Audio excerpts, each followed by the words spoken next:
Good morning Vestige dear leaders. మీకు ఒక video ద్వారా ఒక గుడ్ న్యూస్తో మేము ముందుకు వచ్చినాము. ఏంటంటే ఈ గ్రూప్లో ఈ వీడియో అయితే నేను షేర్ చేస్తున్నాను. పెట్టే ముందు గ్రూప్లో అయితే చాలామంది ఉన్నారు.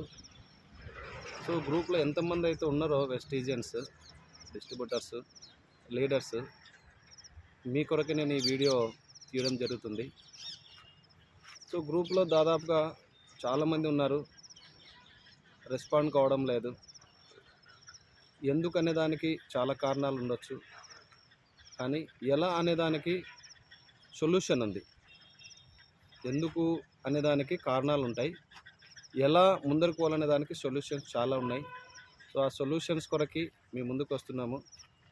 అదేంటంటే, నేను ఈరోజు ఒక గుడ్ న్యూస్ విన్నాను. Mister Gautam Bali sir, Vestige MD గారు, ఈరోజు నేను 3 గంటలకు జూమ్ మీటింగ్ అటెండ్ కావడం జరిగింది. సో దాంట్లో చాలా వాల్యుబుల్ ఇన్ఫర్మేషన్ మనకు ఎండి గారు అందించడం జరిగింది. చాలామందికి అది తెలియకపోవచ్చు. సో దీన్ని లైట్గా తీసుకునే వాళ్ళు చాలామంది ఉన్నారు. ఎందుకు లైట్గా అంటే, ఎవరో ఒకరిద్దరు నో అనగానే, ఒక 5-6 మంది, ఒక 10 మెంబర్స్ నో అనగానే ఇంట్రెస్ట్ లేక వాళ్ళ మీద డిపెండ్ అయ్యి వాళ్ళ కొరకు మనం బిజినెస్ని వదిలి బయటికి వచ్చేసేస్తున్నాం. సో ఇది చాలా రాంగ్ అండి. సో ఎవరో ఒకరు నో అంటే మనం ఎందుకు మన లైఫ్ను వేస్ట్ చేసుకుంటున్నాం, మన లైఫ్ను మనం ఎందుకు పాడు చేసుకోవాల్సి వస్తుంది. ఒకసారి మీరు గమనించండి. అదేంటంటే, చాలామంది ఉన్నారు, చాలామంది రిలేషన్స్ ఉన్నారు, చాలామంది ఫ్రెండ్ సర్కిల్ ఉన్నారు, చాలామంది క్లాస్మేట్స్ ఉన్నారు, చాలామంది బంధువులు ఉన్నారు. సో వీళ్ళంతా సర్కిల్లో కనీసం ఒక 6 మంది మనకి దొరకడం లేదు. ఎందుకు అంటే, ఫస్ట్ ఆఫ్ ఆల్ మెయిన్గా నేను ఒకటి ఆలోచన చేసింది ఏంటంటే, మనం కాన్ఫిడెంట్గా లేము బిజినెస్ పరంగా. ఓకేనా? ఫస్ట్ ఆఫ్ ఆల్ మనం ఈ బిజినెస్లో కాన్ఫిడెంట్గా, ఇంట్రెస్ట్గా మనం ఎప్పుడైతే దీని మీద డిపెండ్ అవుతామో ఖచ్చితంగా ఈ బిజినెస్లో మనం సక్సెస్ అవుతాం. సో వాళ్ళ కొరకు నీ లైఫ్ని పాడు చేసుకోవద్దు అనేది హంబుల్ రిక్వెస్ట్ చేస్తున్నాను మీ అందరికీ, గ్రూప్లో ఉన్న వాళ్ళందరికీ కూడా. ఎందుకంటే లైఫ్ నీది, లైఫ్ నాది. నా లైఫ్ కొరకు వచ్చినాను, మీ లైఫ్ కొరకు మీరు రండి. సక్సెస్ కావడానికి చాలా మార్గాలు ఉన్నాయి. బాలి సార్ చెప్పినటువంటి విషయాల్లో ఒక చిన్న పాయింట్ చెప్తాను. సో ఇప్పుడు వచ్చేదన్నీ కూడా డిజిటల్. ఓకేనా? ఈ కాయిన్స్ కావచ్చు, లేదంటే బైక్స్ కావచ్చు, కమ్మలు కావచ్చు, లేదంటే ముక్కు పుడకలు కావచ్చు, లేదంటే ఈ స్టవ్ల గ్యాస్కి సంబంధించిన మిషనరీలు కావచ్చు, ఇవన్నీ కూడా తాత్కాలికమైనటువంటివి కంపెనీలు ఇవి. ఎందుకంటే నా ఎక్స్పీరియన్స్లో ఇలాంటి చాలా వస్తూనే ఉన్నాయి, పోతూనే ఉన్నాయి, వస్తూనే పోతూనే ఉన్నాయి. సో తాత్కాలికమైనటువంటి ఆదాయం కొరకు మీ టైంని వేస్ట్ చేసుకోవద్దండి దయచేసి. వేరే వాళ్ళ మాట వినొద్దండి. నీ లైఫ్ కొరకు లైఫ్ టైం ఇన్కమ్ వచ్చే వాటి కొరకు మాత్రమే ప్రయత్నం చేయండి. లైఫ్ టైం ఇన్కమ్ దేంట్లో వస్తుంది? సో లైఫ్ టైం ఇన్కమ్ రావాలంటే ఏం చేయాలా? ఇప్పుడు యాక్టివ్ ఇన్కమ్ ఉంది, ప్యాసివ్ ఇన్కమ్ ఉంది. ఆల్రెడీ యాక్టివ్ ఇన్కమ్లో మనం ఆల్రెడీ జాబ్లు కావచ్చు, సరే చిన్న చిన్న వర్క్లు కావచ్చు, ఏదో ఒకటి చేస్తున్నాం. అది చేస్తేనే వచ్చేది యాక్టివ్ ఇన్కమ్. ప్యాసివ్ ఇన్కమ్ అంటే మనం చేయకపోయినా వచ్చేది ప్యాసివ్ ఇన్కమ్. సో వీటి కొరకు మీరు రండి వెస్టేజ్లోకి. సో వచ్చి మనం ఏం చేయాలో చెప్పండి దయచేసి. ఒకసారి మీరు బాగా గమనించండి. మీ ప్రతి ఇంటిలో, ప్రతి కుటుంబంలో ప్రతి ఒక్కరూ ఎవ్రీ మార్నింగ్ లేవగానే పేస్ట్ వాడుతున్నామా లేదా? బ్రషెస్ వాడుతున్నామా లేదా? స్నానానికి షాంపూ వాడుతున్నామా లేదా? స్నానానికి సోప్ వాడుతున్నామా లేదా? బట్టలు వాష్ చేయడానికి సర్ఫ్ ఆర్ లిక్విడ్ సోప్ వాడుతున్నామా లేదా? లేదంటే డిష్ వాష్, గిన్నెలు తోముకోవడానికి డిష్ వాష్ వాడుతున్నాం, ఫ్లోర్ క్లీన్ చేయడానికి ఫ్లోర్ క్లీనర్ వాడుతున్నాం, టాయిలెట్ క్లీనర్ వాడుతున్నాం, ఫేస్ పౌడర్ వాడుతున్నాం, ఫేస్ క్రీమ్ వాడుతున్నాం, టీ పొడి వాడుతున్నాం, కుకింగ్ ఆయిల్ వాడుతున్నాం. సో ఇలాంటివన్నీ కూడా బయట పర్చేస్ చేస్తున్నారు లేదా? సో బయట ఎంత లేదన్నా ఈ ప్రోడక్ట్కే, ఈ వస్తువులకి ఎంత లేదన్నా కమ్సే కమ్ 2000 నుంచి 3000 వరకు ఈజీగా పెట్టేసేస్తున్నారు కిరాణంలో. సో అక్కడ పెట్టి ఏదైతే 2-3 వేల ఖర్చు ఉందో అది జస్ట్ ఇక్కడ షాప్ మారండి. షాప్ మారి వస్తువులు కొనండి. వస్తువులు కొనడం వల్ల మీకు 9 రకాల ఆదాయం మన కంపెనీలో ఉంటాయి. బయటి సూపర్ మార్కెట్లో కావచ్చు, రిలయన్స్లో కావచ్చు, మోర్లో కావచ్చు, డీమార్ట్లో కావచ్చు, 1 రూపీ మీకు ఎవరైనా ఇచ్చిన వాళ్ళు ఎవరైనా ఉన్నారంటే నాకు దయచేసి వాళ్ళని నా దగ్గరికి తీసుకురండి. ఓకేనా ఫ్రెండ్స్? బాగా అర్థం చేసుకోండి నేను చెప్పే పాయింట్స్ని. ₹1 మీకు ఎవరైనా ఇచ్చిన వాళ్ళ దాఖలాలు ఉంటే నా దగ్గరికి తీసుకురండి. సో వెస్టీజ్ మీకు ట్రెడిషనల్ మార్కెట్ నుంచి డైరెక్ట్ సెల్లింగ్లోకి తీసుకురావడం వల్ల బయట మార్కెట్లో ఏదైతే మనం నష్టపోతున్నామో ఆ నష్టాన్ని అంతా డైరెక్ట్ సెల్లింగ్లో కంప్లీట్ కస్టమర్ ఉంది కాబట్టి మీకు అక్కడ అడ్వర్టైజ్ వాళ్ళకి ఇచ్చే డబ్బు, హోల్సేలర్ వాళ్ళకి ఇచ్చే డబ్బు, రీటైలర్ వాళ్ళకి ఇచ్చే డబ్బు, C&F ఏజెంట్ వాళ్ళకి ఇచ్చే డబ్బు, డీలర్ వాళ్ళకి ఇచ్చే డబ్బు, సో వాళ్ళకి ఇచ్చే డబ్బు అంతా కూడా డైరెక్ట్ సెల్లింగ్లో మీకే ఇస్తుంది కదా. ఓకేనా. ప్లస్ న్యాచురల్ ప్రొడక్ట్ ఉంది, ఫస్ట్ క్వాలిటీ ఉంది, డిస్కౌంట్ ఉంది, ఆఫర్ ఉంది, హెల్త్ ఉంది, అది వాడితే ఆరోగ్యం ఉంది, అది వాడినందుకు కొన్నందుకు ఆదాయం ఇస్తుంది.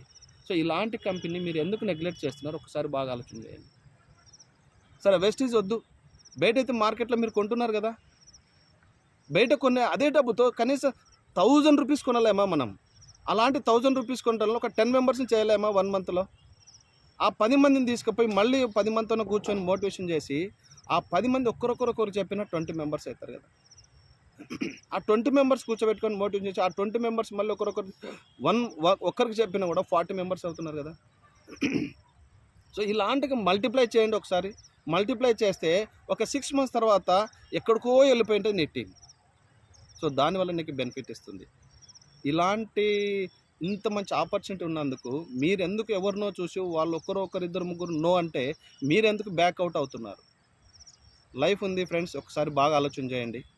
ఇంకొకటి ఏంటంటే చాలామంది వెస్టీజ్ అంటే రేట్లు ఎక్కువ అని అంటున్నారు. రేట్ ఎక్కువ ఉంటుందంటే ఎందుకు ఎక్కువ ఉంటుందంటే క్వాలిటీ ఉంది, న్యాచురల్ ఉంది, బయట సెకండ్ క్వాలిటీ ఉంది, కెమికల్ ఉంది. సో వాటికి మనము తక్కువ వస్తుందనే చూస్తున్నాం కానీ దాని నుంచి ఎన్ని నష్టాలు వస్తుందని ఎవరైనా ఆలోచన చేస్తున్నారా? అది ఎవరు ఆలోచన చేయట్లేదు. ప్రతిదీ క్వాలిటీ మెయింటైన్ చేస్తున్నాం, డబ్బు చూడట్లేదు. సెల్ ఫోన్ కొనేటప్పుడు క్వాలిటీ, డబ్బు చూడట్లేదు, క్వాలిటీ చూస్తున్నాం, డబ్బు చూస్తలేం. ఓకే, టీవీ కొన్నప్పుడు, ఫ్రిడ్జ్ కొన్నప్పుడు, సోఫాలు కొన్నప్పుడు, ఓకే, క్లాత్ బట్టలు కొన్నప్పుడు, మంచాలు కొన్నప్పుడు, ఓకేనా, రకరకాల ఇవన్నీ మెటీరియల్ కొన్నప్పుడు రేటు చూస్తలేం, క్వాలిటీ చూసి వెళ్తున్నాం కదా.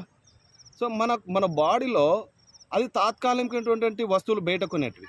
మన బాడీలో అప్ టు బాటమ్ కొన్ని కోట్ల వాల్యూ చేసే మన బాడీలో శరీరంలో పార్ట్స్ ఉన్నాయి, కొన్ని కోట్ల వాల్యూ చేస్తే. అలాంటి పార్ట్స్కి మనము క్వాలిటీ మెయింటైన్ చేయొద్దా చెప్పండి? ఒక్కసారి కిడ్నీ ఫెయిల్ అయిందా నీ దగ్గర ₹1,00,00,000 ఉన్న వేస్టే. ఒక్కసారి లివర్ ఫెయిల్ అయిందా నీ దగ్గర ₹1,00,00,000 ఉన్న వేస్టే. ఒక్కసారి హార్ట్ డ్యామేజ్ అయిందా నీ దగ్గర కోట్లు ఉన్నా కూడా వేస్టే. సో అలాంటి కోట్లు వాల్యూ చేసే పార్ట్స్కి వాల్యూ ఇవ్వండి దయచేసి. ఉన్నది ఒక లైఫ్నే, ఆ లైఫ్లోనే ఆరోగ్యంగా ఉండండి. ప్లస్ మన వచ్చిన వెనక తరం ఒకటి ఉంది, అది మన జనరేషన్. నీ పిల్లలు కావచ్చు, నా పిల్లలు కావచ్చు, వాళ్ళకి ఏమిచ్చి వెళ్ళాలి మనం? ఎప్పుడు ఏమవుతామో తెలియదు. సో బ్యాక్గ్రౌండ్ మనం ఏమిచ్చి వెళ్తున్నాం మన పిల్లలకి? మనం నమ్ముకొని వచ్చిన మన ఫ్యామిలీ ఉంది, వాళ్ళకి ఏమిచ్చి వెళ్తున్నాం? సో ఒకసారి బాగా ఆలోచన చేయండి. నేను చెప్పే పాయింట్స్ ఏదో మిమ్మల్ని ఏదో కప్పిపుచ్చడానికి, మభ్య పెట్టడానికి నేను ఈ వీడియో చేయట్లేదు. మీ లైఫ్ గురించి మీరు ఆలోచన చేయండి. ఇంకొకటి ఏంటంటే వెస్టీజ్ అంటే ఆశమాష అనుకుంటున్నారు చాలామంది. Recently 2 days back, 1 day back వచ్చేసేసి మనకు జైపూర్లో 60 లక్షలు తీసుకునే వ్యక్తి, హెర్బల్ లైఫ్లో, కంపెనీ పేరు కూడా చెప్తున్నాను చూడండి, హెర్బల్ లైఫ్లో 60 లక్షలు తీసుకునే వ్యక్తి, ఒక నెలకు 60 లక్షలు తీసుకునే వ్యక్తి దాన్ని వదులుకొని వెస్టీజ్లో జాయిన్ అయినండి. సో దీంట్లో ఎంత దమ్ముందో, ఎంత వాల్యూ ఉందో ఒకసారి మీరు అబ్జర్వ్ చేయండి. 60 లక్షలు తీసుకునే వ్యక్తి వెస్టీజ్లో జాయిన్ అయ్యి మళ్ళీ 0 నుంచి 5% నుంచి వచ్చినాడంటే ఆయనకి ఎంత ముందు చూపుంటే వచ్చిండొచ్చు దీంట్లో. ఒకసారి మీరు ఆలోచన చేయండి. లైఫ్ని ఎందుకు తాత్కాలికమైన వాటి కొరకు ఎందుకు లైఫ్ పాడు చేసుకుంటున్నారు? దయచేసి నా చిన్న రిక్వెస్ట్, ఇదొక్కటి మన్నించి దయచేసి మీ షాప్ను మారండి. మిమ్మల్ని నమ్మే వాళ్ళు ఒక 6 మందిని రెడీ చేయండి చాలు. అది 1000తో ఇప్పిస్తావా, 1500తో ఇప్పిస్తావా, 2000తో ఇప్పిస్తావా, 3000తో ఇప్పిస్తావా, మీ ఇష్టం. వాళ్ళ ఆరోగ్యాన్ని కాపాడిన వాళ్ళం అవుతాం, ప్లస్ ఫైనాన్షియల్గా వాళ్ళకి నిలబెట్టిన వాళ్ళం అవుతాం, ఒక ఎంప్లాయ్మెంట్ ఇచ్చిన వాళ్ళం అవుతాం. సో ఇట్లాంటి జెన్యూన్ కంపెనీ వెస్టీజ్ ఉన్నప్పుడు మీరు ఎందుకు నెగ్లెక్ట్ చేస్తున్నారు? సో అగ్రికల్చర్ దయచేసి మీరు ఆలోచన చేయండి. అగ్రికల్చర్ మనకు సీజన్ స్టార్ట్ అయింది. సో 2 ప్రోడక్ట్ మన కంపెనీలో ఇప్పుడు గవర్నమెంట్ కొన్ని చేంజెస్ చేయడం వల్ల ప్రజెంట్లీ తాత్కాలికంగా వాటిని నిలిపేసింది. అది ఒకటి అగ్రి హ్యూమిక్ గ్రాన్యువల్స్, మిగతా అన్ని ప్రోడక్ట్లు ఉన్నాయి. సో అతి తొందరలోనే అగ్రిహ్యూమిక్ గ్రానువల్స్ ఎంత పనిచేస్తుందో అంతకంటే రెట్టింపు పనిచేసే ప్రోడక్ట్ మన దగ్గర లాంచ్ కాబోతుంది. సో ఈరోజు నేను కంపెనీ ఎండి ద్వారా నేను విని మీకు ఈ వీడియో చేస్తున్నాను. 2030 అంటే 2030 వరకు ఎవరైతే నిలబడి దీంట్లో బిజినెస్ స్టార్ట్ చేస్తారో, నిలబడతారో, వాళ్ళ లైఫ్లో అప్పుడు మీరు ఏందనేది మీ మిరాకిల్ చూడబోతున్నారు. సో కాబట్టి ఫ్రెండ్స్, లాస్ట్ అండ్ ఫైనల్గా మీకు ఒకటి చెప్పేది ఏంటంటే, ఫస్ట్ మీరు నిలబడండి, కంపెనీలో నిలబడిన తర్వాత మీ వాల్యూ ఏందో ఆఫ్టర్ 2030కి 2030లో మీ వాల్యూ ఏందని మీకు అర్థమవుతుంది. మీ ఫైనాన్షియల్ గ్రోత్ ఏందనేది మీకు అప్పుడు అర్థమవుతుంది. ఎవరేమన్నా పట్టించుకోవద్దండి దయచేసి. 2 చెవులు ఇచ్చినాడు భగవంతుడు, ఈ చెవులో వినండి, ఈ చెవులో వదిలిపెట్టండి. సో మీ లైఫ్ కొరకి మీరు వర్క్ చేయండి. దానికి సహకరించడానికి నేను రెడీగా ఉన్నాను, మా టీం, మా అప్లయన్స్ కూడా రెడీగా ఉన్నాం. సో మీరు నేర్చుకొని మేము ఫైనాన్షియల్ స్థిరపడతాం సార్, మేము ఒక లెవెల్కి మేము రావాలనుకుంటున్నాం సార్, మీ సలహా మాకు కావాలా, మీ సపోర్ట్ మాకు కావాలనుకునే వాళ్ళు దయచేసి నాకు కాల్ ఫర్ చేయండి. నేను మీకు వెళ్ళ రెడీ ఉండడానికి, మీకు సపోర్ట్ చేయడానికి నేను రెడీగా ఉన్నాను. Okay friends, thank you. మీరందరూ కూడా విని పాటిస్తారని, విని ఓబే అవుతారని, విని మంచి లైఫ్లోకి మంచి డిసిజన్ తీసుకుంటారని ఆశిస్తూ, మీ Ravi, diamond director from Gadwal. Thank you very much. Wish you well.